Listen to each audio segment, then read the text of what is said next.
All right, hey guys, I hope everyone is doing well. This is Rudy. Hey, I could talk for the next 2 hours on all the stuff that happened today, but I'm just going to get right straight to the point. I'll just quickly say that there was a lot of godly, righteous people that reached out from the video last night and offered to help. Things are coming together, and I'm grateful to God for those people, and I hope and I pray that God will bless them for reaching out and offering to help. There was also some people that called me today that cussed me and called me every name in the book, called me racist, MFer, birther, and all kinds of other names too. But hey, that's all right. I can take it, and you know, it comes with the territory. When you put your phone number in a YouTube video, you should expect the good and the bad, and that's just fine. But we're making progress, and we even got a website. It's called icareabouttheconstitution.com. And as we learn more and as we know more about the May 24th event, we'll be updating that. But that's not the reason I wanted to make this video tonight. You know, as I went through, you know, college and high school, one of the tricks that I found in helping me remember things was I made acronyms, and I made funny little acronyms that helped me remember key points to a particular issue. And when someone asks me why that birth certificate is a forgery, I need to be able to facilitate the discussion and articulate why I believe it's a forgery. You can't just say, well, it's a proven forgery, and just, you know, go on to that. You got to be able to state why. And if they're willing to listen, you got to be able to, you know, give them specific examples. And we are the side that is educated. We are the side that is righteous. We are the side that is educated, and we are the side that is for truth. And so our opinion should be backed up by fact, not just by the fact that we've listened to somebody and, you know, we formulate our own opinions, and we formulate our opinions based on fact. And so I've created a little acronym that helps me remember the top 11 reasons why Obama's birth certificate is a forgery. Now, there's lots of other reasons too, but these are the top 11, and I'm gonna give you the link in the information bar to where you can download a PDF file. And so you need to be able to download a PDF file. You need to have Adobe PDF Reader, and it'll have a full report. But these are the top 11 reasons, and it's CSSMOONFISH. You know, I think of C.S. Lewis to help me remember CSS, but we have one more S.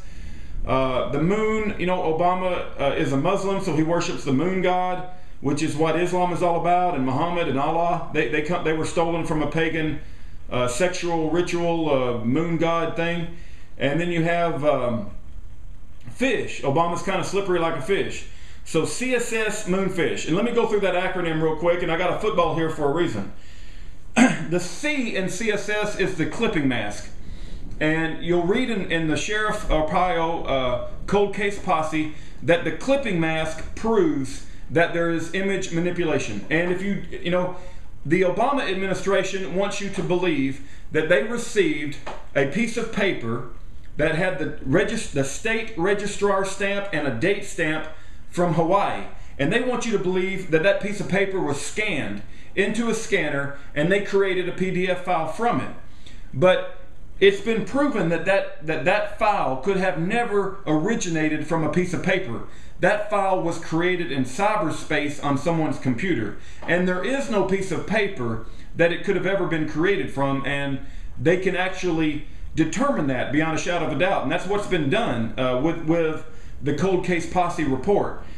But the first thing is the clipping mask. A scanned document from a piece of paper would not have a clipping mask. And the clipping mask proves that there's image manipulation, and the report will go into the details on that further.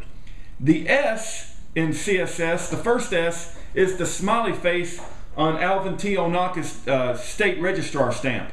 You know, the stamp, the state registrar stamp, does not have a smiley face. I mean, that was done by the forger to leave a little, you know, leave his little signature so he can laugh at us. Also, in the state registrar stamp, the word "the" is misspelled. Instead of T-H-E, it's spelled T-X-E. Now, you can't have a misspelling in a state registrar stamp. I mean, it's a stamp. You know, you just stamp it on a piece of paper and you stamp it on another one. You don't have a misspelling in a stamp. So that's another obvious red flag, that stamp was created and pulled from an unknown source, but was never scanned on the original piece of paper. So let's go over CSS real quick. You got clipping mask, proves image manipulation. You got a smiley face in alvin onaka, and you got a misspelling in the state registrar stamp. Okay, that's CSS. Now let's go over the word moon, M-O-O-N. Obama's document has 9 layers. Okay, they proved that if you just scan a document, right, into a scanner, there's only 1 layer, right? There's only 1 layer. You shouldn't have multiple layers. But Obama's document has 9 layers, so that's a multiple layer problem.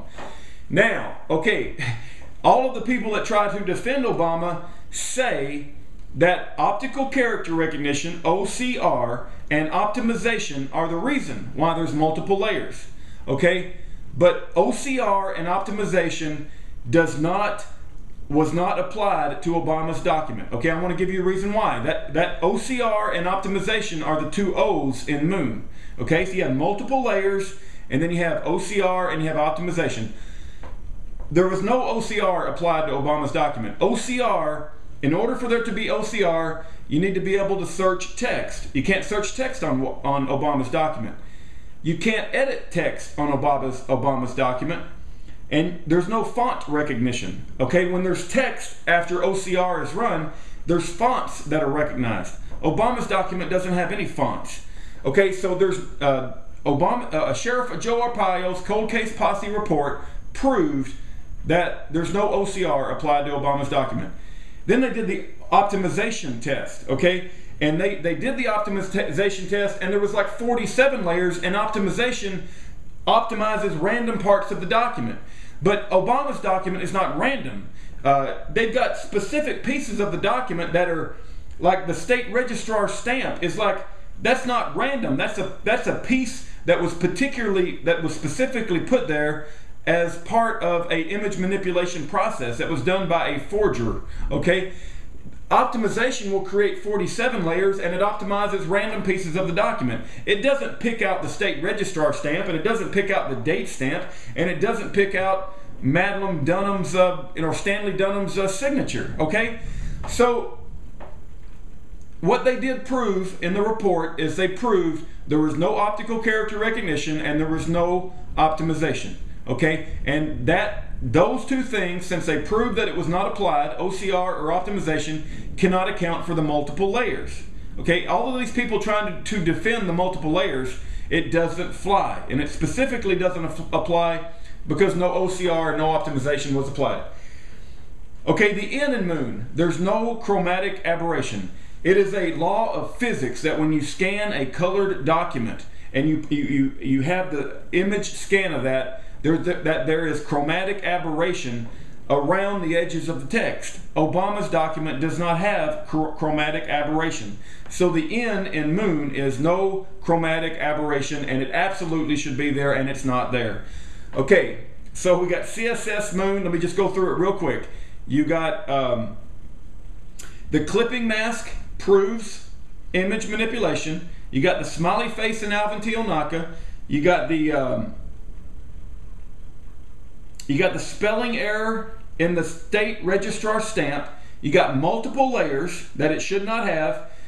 They've proven that OCR was not applied. They've proven that optimization was not applied, and there's no chromatic aberration when there absolutely should be for a color scan. Okay, let's go through fish, F-I-S-H, CSSMOONFISH.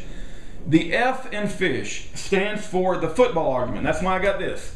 Okay, I want you to think of this. Okay, this is a football argument. There's a whole video on it.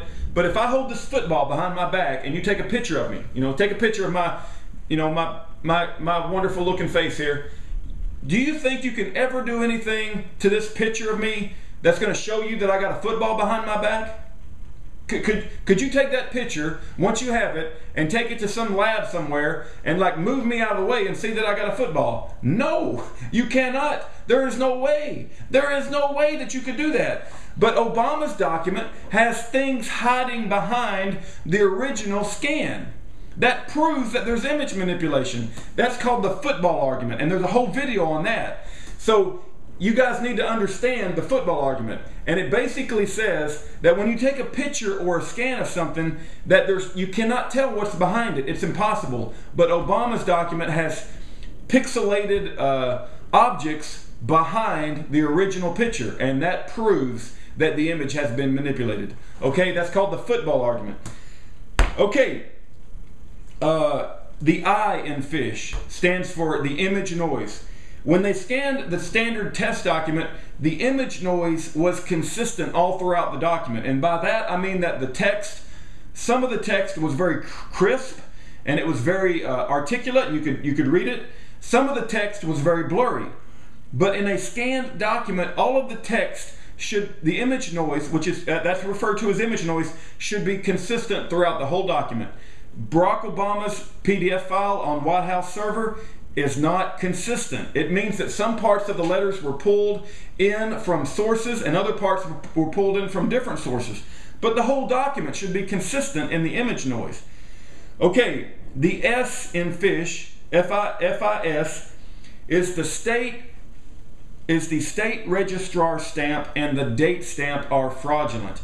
They've proven that. They've proven that they were pulled in, they have their own layers, they go on and off when you turn off particular layers, and they've proven that the state registrar stamp is fraudulent, and they've proven that the date stamp is fraudulent. So if the stamps are fraudulent, that's what gives the document authenticity. And if the stamps are fraudulent, the whole document is fraudulent. And so you can't have a certified copy of your birth certificate where the state registrar stamp has been proven to be pulled off from another place and wasn't part of the original scanned document. So that's the S in FISH. And then the H in FISH is the halo effect. Obama's document has a white halo around all of the letters, and they don't exactly conclude where that white halo came from, but they prove that in a scanned document of a test standard document that it should not be there.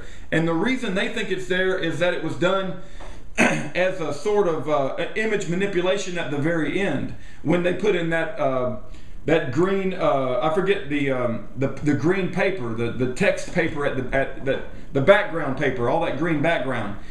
But it's called the halo effect, and it should not be there, but it is there, right? And so that's FISH. You have the football argument, the image noise, the stamps are fraudulent, the date stamp and the registrar stamp, and you have the halo effect. And so that's FISH, okay? And so this document is fraudulent from 9 ways to Sunday, and we need to remember and be able to articulate that when we're asked. And so I'm going to remember the CSSMOONFISH, and a clipping mask, smiley face, spelling error in the stamp, multiple layers, OCR was not applied, optimization was not applied, there's no chromatic aberration, the football argument, image stabilization is not consistent, and the stamps are a fraud, and there's a halo effect on Obama's birth certificate that should not be there. So that's how I'm going to remember the top 11 things, but there's many, many more. It would take me much longer than 15 minutes to go through them all. But I hope this acronym has helped you out a little bit, and God bless every one of you. And let's pray that God will continue to protect the righteous and bring justice to the wicked. God bless every one of you.